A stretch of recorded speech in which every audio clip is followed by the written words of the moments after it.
Guys, what's going on? James here, and in this video today, we're going to be talking about how the Tampa Bay Buccaneers have met with Colorado State tight end Trey McBride. And I am not alone in this video today. Joining me live in person, never thought you'd see this, did ya? From the NFL Combine, it is Matt Matera of PewterReport.com. Matt, how you doing, big dog? I'm doing great. It's awesome to be with you, and this is my first NFL Combine experience coming here with Pewter Report. We've been sending people from the company for years now, but it's really been a very fun time. This is both our first combine, so it's a new wonderful experience for both of us. And again, I said it time and time again, but neither one of us could do this without all you Bucs fans out there. That's correct. Digesting all the content that we produce. So again, thank you from the absolute bottom of our hearts, guys. It means a lot. But Matt, let's talk about this, right? Me and you were both at the press conference for Colorado State tight end Trey McBride.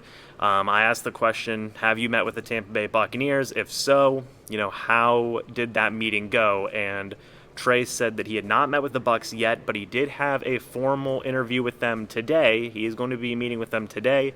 He was excited to meet, Bruce Arians, Jason Light, and just really excited to meet the people from, the Bucs organization. So, kind of give me your thoughts on Trey McBride, what the situation is there. Could he potentially be a first-round pick for the Bucs, considering, right now, Rob Gronkowski's contract is expiring, O.J. Howard's contract is expiring. Just give me your thoughts on Trey McBride and him meeting with the Bucs. Right. He was meeting with the Bucs tight end coach, Rick Christophel, as well. I mean, there's no question looking at the tight end class here that Trey McBride is the best tight end in the entire group. I mean, he was far ahead of everyone else at the Senior Bowl, and there was no momentum stopped him coming here for the NFL Combine. I think what makes McBride such an interesting figure for the Bucs, more than anything else, figure four, wrestling term right there. That is a wrestling term. Is, as you just said,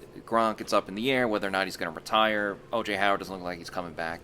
Bruce Arians loves players, whether it's a tight end or a running back, but in this case it's a tight end. He loves players that can block, players that are physical. And Trey McBride, he comes from a team, Colorado State, that is all about blocking. They're a run-first team. And he spoke about that a lot today, and that's what really impressed me. He said that blocking, more than anything else, is a mindset. And he talked about how, he's been physical since he was a kid because he'd be wrestling with his brothers. Who else in the Bucs had a lot of brothers growing up? Oh, yeah, tight end Rob Gronkowski, and he would always talk about that. But he said that it's lining up against someone else, being physical, and knowing that you're going to beat that person or you're better than that man. So he said it's more of a mindset than anything else. So I think that really stood out to me, too. And you might get concerned, okay, he's only got one touchdown from last season. But he said it was more of just the scheme that goes on. They want to run the ball, and he scored a touchdown in the Senior Bowl. And he also won the John Mackey Award for the best tight end, most outstanding tight end in college football. So this is a guy that still went over 1,000 yards receiving last season for him at Colorado State. So he's head and shoulders above all the other tight ends.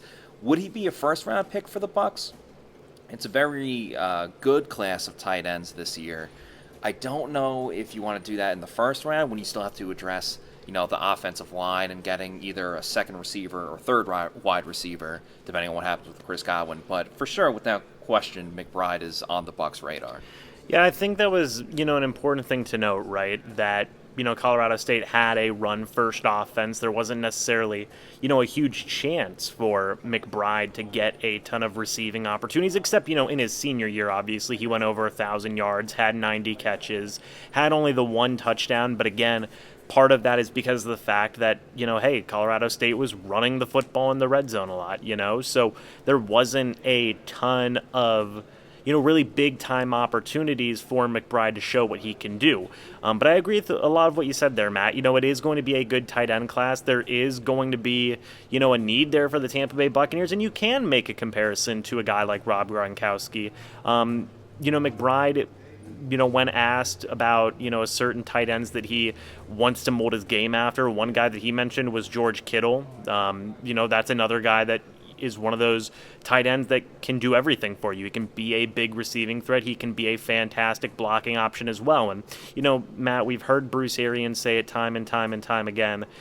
He wants his tight ends to block, and I think with a guy like McBride, you would get a tight end that would give you really all the things that Bruce Arians is looking for in any tight end prospect that would be in the draft. Now, like you said, in terms of first-round prospect, the Bucs have a lot of needs now, right? They seem to be growing more and more as the days progress.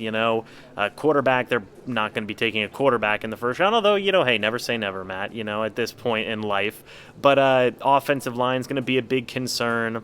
Wide receiver, like you said, they might get a third wide receiver. Tight end, maybe that's a question mark. I know McBride is in the high 20s, low 30s in terms of his prospect rank right now. That's where the Bucs fall right into that category. So right, there you go. Right. So depending on where, things fall in the draft, Matt, me and you both heard yesterday from Bruce Arians that he said, best player available.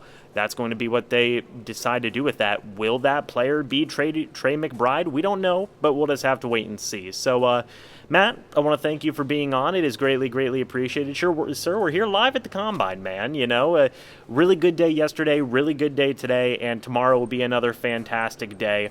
We're going to be making one more video, I believe, talking about another prospect that met with the Bucs, so stay tuned for that. Matt, before we head off, do you have any final words? Just, again, a really great time here in Indianapolis. And make sure you're following Pewter Report TV on YouTube, and our pewterreport.com is our website, Pewter Report Twitter, and my Twitter is at Matty4_Matera. So thanks for watching, and appreciate all you Bucs fans out there that help us, regardless of whatever website we're at. Your attention and your fandom is the reason that we're able to do this every day. So thank you. Absolutely. So, guys, let us know your thoughts about the Buccaneers meeting with Trey McBride down in the comments section below.